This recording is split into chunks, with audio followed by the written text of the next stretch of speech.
자, 우리 그러면 전체가 보는 말씀 보도록 하겠습니다. 열왕기하 23장 24절부터 해서 우리 보도록 하겠습니다.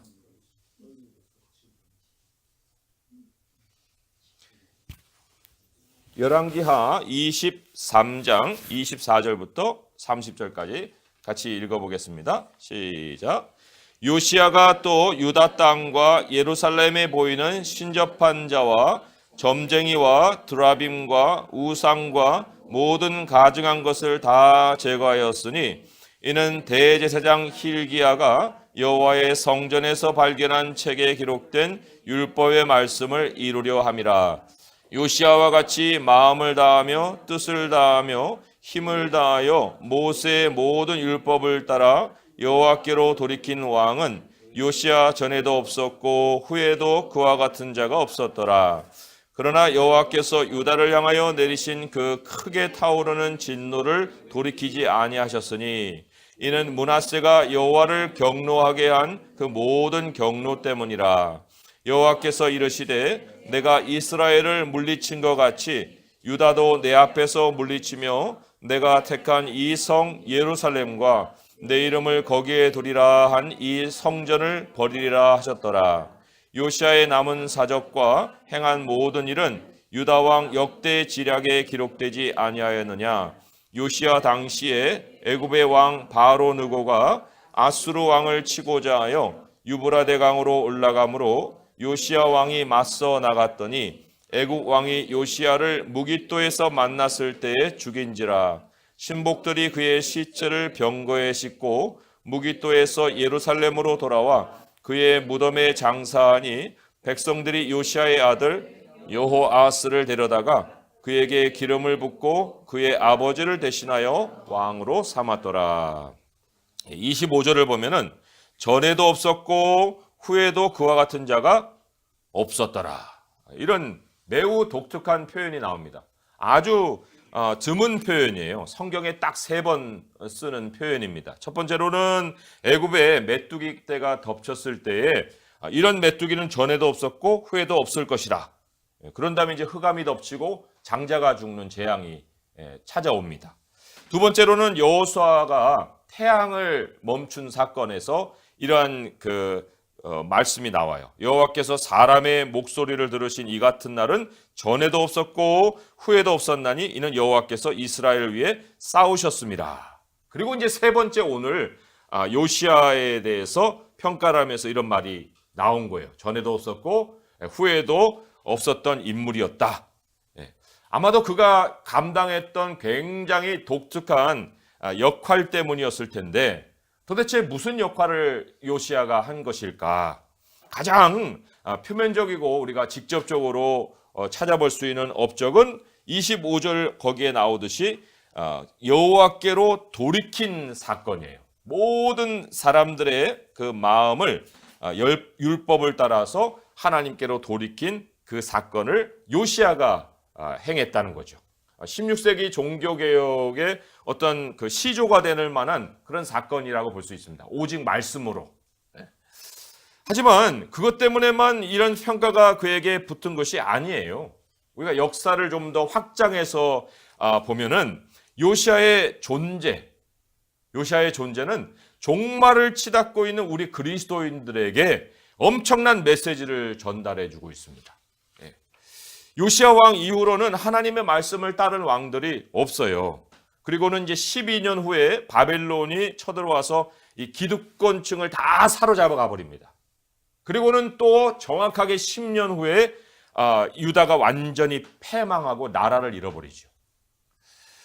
요시야가 사실 이렇게 일으킨 민족적인 어떤 종교 개혁, 말씀으로 돌아가자 이런 일을 행했다고 하면은 아니 그 다음에 나라의 이제 번영이 찾아와야 되지 않았을까? 이런 생각을 해볼 수 있지 않습니까? 근데 그게 아니라 하나님이 나라가 멸망하기 직전에 마지막 한순간 이 개혁을 허락해 주셨다는 것입니다. 종교개혁으로 멸망이 없는 것이 아니고 잠깐 이 지연됐다가 심판의 쓰나미가 이제 멀리서 이미 시작돼서 오고 있는 이런 상황이었다는 거예요. 그 이유인즉 26절에 보게 되면 하나님께서 이 경노하시는 일이 있었는데 므낫세가 여호와를 경노하게 한 그 모든 경노 때문이었다. 심판이 멈출 수 없는 이유가 그것 때문이었다 그런 거예요. 그러면 도대체 므낫세가 무슨 일을 했는가? 므낫세는요 55년을 통치한 아주 장기 집권을 한 사람이에요. 그런데 우상을 아주 장려하는 정책을 폈습니다. 그런데 이 우상이 그래서 멸망에 직접적인 영향이 될 것 같았는데, 원인이 되었을 것 같은데, 므낫세의 죄의 클라이막스를 24장 한 장만 넘기시면 24장 3절 4절에 이렇게 기록을 하고 있어요. 24장 3절 4절 보면 이 일이 유다의 임함은 이제 멸망이 유다에 임했다는 거죠. 곧 여호와의 말씀대로 그들을 자기 앞에서 물리치고자 하심이니 이는 므낫세의 지은 모든 죄 때문이며, 클라이막스가 여기 나옵니다. 또 그가 무죄한 자의 피를 흘려 그의 피가 예루살렘에 가득하게 하였음이라 여호와께서 사하기를 즐겨하지 아니하시니라. 피를 흘렸다. 이게 어느 정도로의 피를 흘린 것인가? 우리 21장으로 한번 가보시면 21장 16절에 보니까 이렇게 기록이 되어 있어요. 므낫세가 유다에게 범죄하게 하여 여호와께서 보시기에 악을 행한 것 외에도 또 무죄한 자의 피를 심히 많이 흘려 예루살렘 이 끝에서 저 끝까지 가득하게 하였다. 가득하게 하였다. 이 아주 피바다를 만들었다는 거예요. 그런데 이러한 피에 대해서 율법이 말씀하고 있는 바가 있습니다. 민수기 35장 33절 34절의 말씀인데 이건 제가 찾아서 읽어드릴게요. 민수기 35장 33절 34절이 이렇게 기록이 되어 있습니다. 너희가 거주하는 땅을 더럽히지 말라. 피는 땅을 더럽히나니 피 흘림을 받은 땅은 그 피를 흘리게 한 자의 피가 아니면 속함을 받을 수 없느니라. 너희는 너희가 거주하는 땅 곧 내가 거주하는 땅을 더럽히지 말라. 나 여호와는 이스라엘 자손 중에 있음이니라. 피가 땅을 더럽힌다고 그랬어요. 근데 피바다를 만들어 놓은 거예요. 사람의 피는요, 사실은 직접적인 살인에 의해서만 흘려지는 게 아닙니다. 말의 폭력이 사람의 심장을 찌를 수가 있어요. 또 말로 조롱하고 욕을 퍼붓는 것이 사람을 죽이는 것이라고 예수님이 말씀하고 있습니다. 인류 전체가 멸망했던 홍수 사건이 있지 않습니까? 근데 그 홍수 시대에, 노아 시대에 사람들이 어떤 모습이었느냐? 창세기 6장 11절에 이렇게 기록하고 있어요. 그때 온 땅이 하나님 앞에 부패하여 포악함이 땅에 가득했다. 포악함이. 그 정도가 도를 넘었다는 거예요. 그러면 하나님이 아주 꿍 하고 지진을 일으키십니다. 그리고는 바다의 쓰나미가 이제 몰려오게 만드시는 거죠. 한 개인의 삶이든 한 나라의 삶이든 아니면 전 세계 온 인류이든 간에 폭풍은 다가오고 있는 거예요.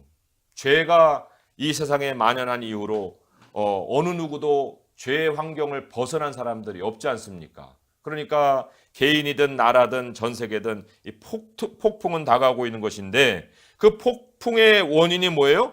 폭력을 휘두른 자들 때문에 그렇다는 거죠. 그러니까 이 폭력을 휘두른 자들에게는 그 폭풍이 멸망이 되는 거고, 거기에서 이제 생존할 수 있는 하나님의 사람들, 그들에게는 폭풍 후에 새 세상이 이제 펼쳐질 수가 있다. 그런데 누가 과연 그 폭풍 이유를 맞을 수 있는 사람이겠느냐? 이게 사실 오늘 말씀이 주는 핵심이거든요. 마태복음 7장에 보시면은 거기에 이제 폭풍과 함께 이 사람들이 겪는 현실이 소개가 되어 나옵니다. 마태복음 7장 24절에서 27절까지의 말씀이에요. 마태복음 7장 24절에서 27절까지인데 제가 한번 찾아서 읽어보도록 하겠습니다. 마태복음 7장 24절에서 27절이에요. 그러므로 누구든지 나의 이 말을 듣고 행하는 자는 그 집을 반석 위에 지은 지혜로운 사람 같으리니 비가 내리고 창수가 나고 바람이 불어 그 집에 부딪히되 무너지지 아니하나니 이는 그 주추를 반석 위에 놓은 까닭이요. 나의 이 말을 듣고 행하지 아니하는 자는 그 집을 모래 위에 지은 어리석은 사람 같으리니 비가 내리고 창수가 나고 바람이 불어 그 집에 부딪히매 무너져 그 무너짐이 심하니라. 폭풍을 견디고 이겨내는 사람 누구예요? 종교적인 사람이 아니에요. 여기에 우리가 귀신을 쫓고 선지자 노릇하고 주의 이름으로 그런 일들을 많이 권능을 행하지 않았습니까? 종교적인 사람 다 폭풍에 쓸려 내려갑니다. 누가 살아남습니까? 말씀의 사람인 거예요. 반석을 주위에 서였다는 것은 하나님의 말씀대로 살아난 사람이다, 이런 말씀이거든요. 그러니까 하나님이 요시야에게 왜 율법책을 발견하게 했을까? 왜 성전을 수리하게 해서 하나님의 율법을 발견하게 했을까? 그가 그렇게 해서 율법책을 발견해 냈거든요.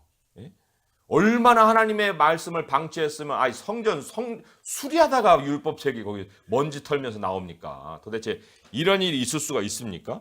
그런데 이 율법책을 다시 발견하는 것은 곧 닥칠 폭풍이 있다, 그걸 예고한 사건이에요.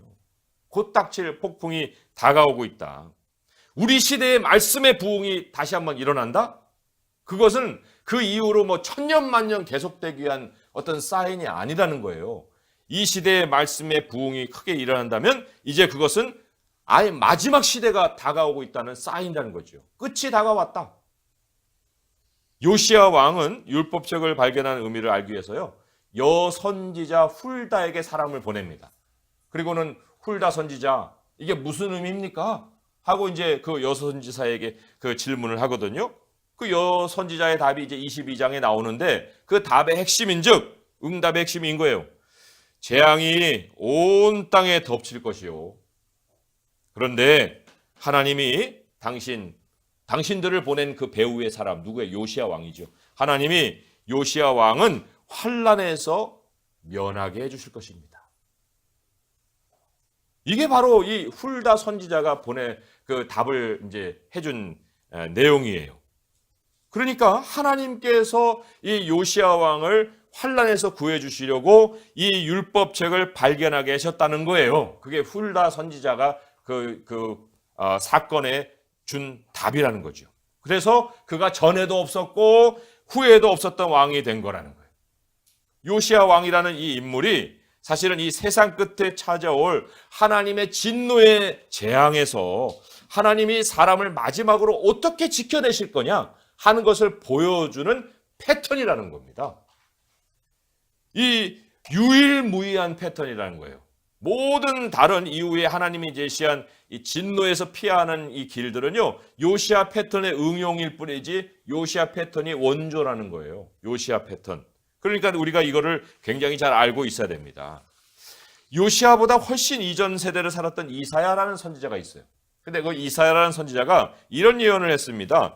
이사야 26장 20절에서 21절의 말씀인데 잘 한번 들어보세요. 이사야 26장 20절에서 21절이에요. 내 백성아 갈지어다. 내 밀실에 들어가서 내 문을 닫고 분노가 지나기까지 잠깐 숨을 지어다. 보라, 여호와께서 그의 처소에서 나오사 땅의 거민의 죄악을 벌하실 것이라. 땅이 그 위에 잦았던 피를 드러내고, 여기도 피가 나오네요. 땅이 그 위에 잦았던 피를 드러내고 그 살해 당한 자를 다시는 덮지 아니하리라. 피가 드러나고 그리고는 다시 덮이지 아니하고 모든 사람들이 다 멸망하는 마지막 때를 지금 예언을 하고 있는 거예요. 근데 이 피하게 하는 일이 뭐냐면 밀실에 들어가게 하는 일이었다는 거죠. 이 밀실이 어디였을까요? 요시야가 이제 패턴이라고 얘기했잖아요. 그러니까 요시야 안에서 패턴을 우리가 볼 수 있을 거 아닙니까? 그런데 오늘 본문의 29절을 돌아와서 보면 아주 이상한 사건이 나와요. 이상한 사건에 뭐가 있냐면 요시야가 애굽 왕하고 싸우다가 죽어요. 무기토에서. 아니 이건 웬일이냐? 예? 아니 왜 므낫세 같은 사람은 55년을 다스리고 그냥 자연스럽게 죽고 그 악한 왕은 자연스럽게 죽고, 아니 요시야는 지금 개혁을 일으킨 사람인데 39에 요절을 하게 하네? 이게 무슨 사건이야? 이렇게 우리가 생각을 해볼 수 있을 거예요. 그런데 이 이사야가 말한 이 내 밀실에 들어가라는 것은 요시야의 죽음을 뜻하는 겁니다. 죽음이에요. 나라가 멸망에 처하고 처참한 죽음을 당하고 포로로 끌려가고 고통스럽고, 이거 요시야가 겪게 하지 않았다는 거예요. 만약에 요시야가 살아있었으면 51세 이 일들 다 겪어야 됩니다. 왕이니까 더군다나 얼마나 처참한 대우를 받았겠습니까? 그런데 하나님이 그런 재앙이 있기 전에 10여 년 전에 요시야를 데려가 버렸다는 거예요. 일찍 죽는 것이 비극이 아니었다는 거죠. 이사야 57장 1절에 아주 의미심장한 말이 있습니다. 이거 한번 찾아보세요. 이사야 57장 1절의 말씀이에요. 이사야 57장 1절의 말씀에 우리가 죽음을 다시 해석해 볼 수 있는 그런 말씀이 기록이 되어 있습니다. 이사야 57장 1절의 말씀이에요. 제가 읽어볼게요. 의인이 죽을지라도 마음에 두는 자가 없고 진실한 이들이 거두어감을 당할지라도 깨닫는 자가 없도다. 의인들은 악한 자들 앞에서 불리어 가도다. 의인들은 악한 자들 앞에서 불리어 가도다. 재앙이 있기 전에 하나님이 의인들을 데려가 버리신다는 거예요. 도대체 이런 일이 우리에게도 있을까? 성경은 무엇라고 얘기를 하고 있습니까? 성경에 그러한 일이 있다고 얘기를 하고 있어요. 누가복음으로 이제 옮겨갑니다. 누가복음 17장으로 옮겨가시면 여기도 우리가 좀 말씀을 펼쳐놓고 설명을 들으실 필요가 있어서 우리 다 한번 누가복음 17장으로 옮겨가 볼 거예요. 누가복음 17장에 보시면 거기에 이 하나님이 우리를 어떤 식으로 데려가시는가 하는 게 기록이 되어 나오는데 누가복음 17장 29절에서 30절 보면은 이렇게 기록이 되어 있습니다. 롯이 소돔에서 나가는 날에 하늘로부터 불과 유황이 비오듯 하여 그들을 멸망시켰느니라. 인자가 나타난 날에도 이러하리라. 그러니까 인자가 나타나기 전에 먼저 롯을 빼내듯이 빼내는 사건이 반드시 있을 것이다. 그렇게 얘기하는데 그게 어떤 일이냐면 34절 35절을 한번 같이 읽어보겠습니다. 시작. 내가 너희에게 이르노니 그 밤에 둘이 한 자리에 누워 있음에 하나는 데려감을 얻고 하나는 버려둠을 당할 것이요 두 여자가 함께 맷돌을 갈고 있음에 하나는 데려감을 얻고 하나는 버려둠을 당할 것이니라. 이런 사건을 하나님이 버리신다는 거예요. 우리 롯의 사건보다 훨씬 조금 더 앞에 올라가 보시면은 거기 노아의 사건이 나오거든요. 26절, 27절에 보니까 이렇게 기록이 돼 있어요. 노아의 때에 된 것과 같이 인자의 때에도 그러하리라. 노아가 방주에 들어가는 날까지 사람들이 먹고 마시고 장가들고 시집가더니 홍수가 나서 그들을 다 멸망시켰다. 사람들이 일상에 아주 푹 빠져 살고 있는 거예요. 내일도 모레도 계속 될 것처럼. 일상에 빠져 있어요. 근데 노아는 방주를 준비하고 있습니다. 미리 준비시키시는 거예요. 방주를. 방주가 무슨 세계 여행용이 아니잖아요. 이게 생존을 위한 준비지 않습니까? 근데 일상에서는 아무 쓸짝이 없는 거예요.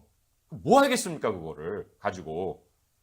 오늘날 이 방주에 해당되는 게 바로 예수 그리스도시고요. 또 이 예수 그리스도를 지어가는 것이 교회고 또 교회는 진리의 기둥과 터의 방식으로 그렇게 이 말씀으로 세워가는 것이 또한 교회인데 준비가 없던 롯에게는 천사를 보냅니다. 그래서도 이 마치 요시야에게 율법책을 발견하게 한 것처럼 그렇게 마지막 순간이라도 하나님이 보내서 빼내시는 사건이 있는가 하면 노아와 같이 이 말씀을 준비시켜서 방주를 준비시켜서 재앙에서 빼내시는 그런 일도 있는 거죠. 지금 이 세상에 하나님이 일으키시는 폭풍이 몰려오고 있어요. 하나님이 창세전에 예수님을 준비한 것처럼 이 폭풍도요, 지금에서 일어나는 게 아닙니다. 이미 아담이 죄를 지었을 때 깊은 그 진앙지에서 지진이 꿍 하고 시작이 된 거예요. 그리고는 거대한 이제 쓰나미가 곧 이 세상을 덮칠 날이 있죠. 그러나 물이 아니라 불이라 하고 하나님이 또 말씀을 해주지 않았습니까? 그러니까 이 요시야가 발견한 율법책은 그에게 뭐 여생을 이렇게 그 말씀 이후로 잘 준비해 가라 하고 주신 책이 아니에요. 하나님 앞에 서는 것을 준비시킨 책이다. 오늘 말씀해 보니까 마음을 다하고 뜻을 다하고 힘을 다하여 모세의 모든 율법을 따라 여호와께로 돌이킨 왕이었다. 이렇게 기록을 하고 있지 않습니까? 하나님이 그 모습으로 요시야를 받으셨고 우리도 그런 모습으로 받기를 원하시는 거예요. 도대체 시대가 어두워 갈수록 우리는 어떤 모습을 가지고 살고 있느냐? 일상에 파묻혀야 되겠느냐? 아니면 정말 세상은 쓸데없다고 생각하는 그것을 먼저 우리가 준비하고 있어야 되겠는가? 우리의 성경책은 지금 어디에 있는가? 예? 저 성경 구석대기에 박혀가지고 어디 있지 하고 가서 먼지나 털어야 되는 성경책인가? 아니면 매일같이 우리가 등불을 켜놓고 그 앞에서 말씀 앞에 내 영혼을 깨우고 하나님이 가져오실 그 마지막 시대를 준비하고 있는가? 말씀에 깨어 있어야 한다는 이 메시지, 이 요시야의 이 모습, 우리의 모습이 돼야 되는 거예요. 산으로 도망치라 하셨듯이 하나님의 말씀은 지금도 시온산에서 율법이 막 쏟아져 내려오고 있습니다. 우리가 율법을 배우러 가자. 하나님의 산으로 가자. 그게 바로 유일하게 우리가 생존할 수 있는 방식으로 하나님이 예전부터 우리에게 가르쳐 주신 거예요. 우리 이 시대에 말씀의 부흥이 찾아와야 합니다. 왜요? 우리가 마냥 게으르고 잠자고 있을 수는 없잖아요. 마지막 시대에 하나님이 롯을 꺼내 잡아내신 것 같이 소돔과 고모라 같은 그러한 형편으로 세상이 망할지라도 하나님의 백성은 다 끄집어내야 될 거 아닙니까? 그러니까 그 마지막 순간에 율법의 그 개혁이 있어야 되는 거예요. 말씀의 개혁이. 이 교회를 하나님이 여기에 왜 세우셨을까? 그것은 이 교회를 통해서 또 다른 커다란 교회를 만들고자 하나님의 뜻이 아니란 거예요. 마지막 시대를 준비시키시는 하나님의 그 손길로 우리 교회를 하나님이 세우셨다. 그러니 우리가 예수님의 나라를 우리가 준비하는 백성으로서 하나님의 말씀 앞에 더 바르게 서고 우리가 하나님의 말씀 앞에 더 준비된 모습으로, 그래서 어떠한 모습으로 우리가 죽을지는 알 수 없사오나 그러나 하나님이 우리를 먼저 데려가시는 것이 은혜인 줄 믿고 우리가 죽음에 매여 사는 것이 아니라 하나님 나라의 소망을 가지고 그 정말 밀실에 보호받고 하나님의 영광의 나라에 들어갈 수 있는 우리들 될 수 있기를 소망하며 하나님 앞에 살아갈 수 있는 성도 될 수 있기를 주님의 이름으로 축원드립니다. 기도하겠습니다. 하나님 아버지 감사합니다. 우리가 말씀 앞에 서 있습니다.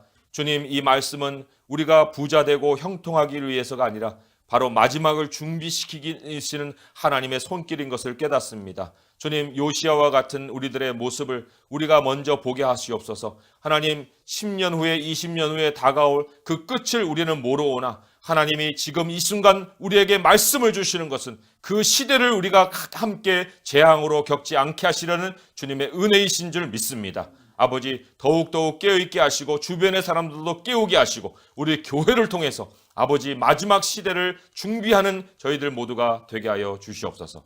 예수님의 이름으로 감사하며 기도합니다. 아멘.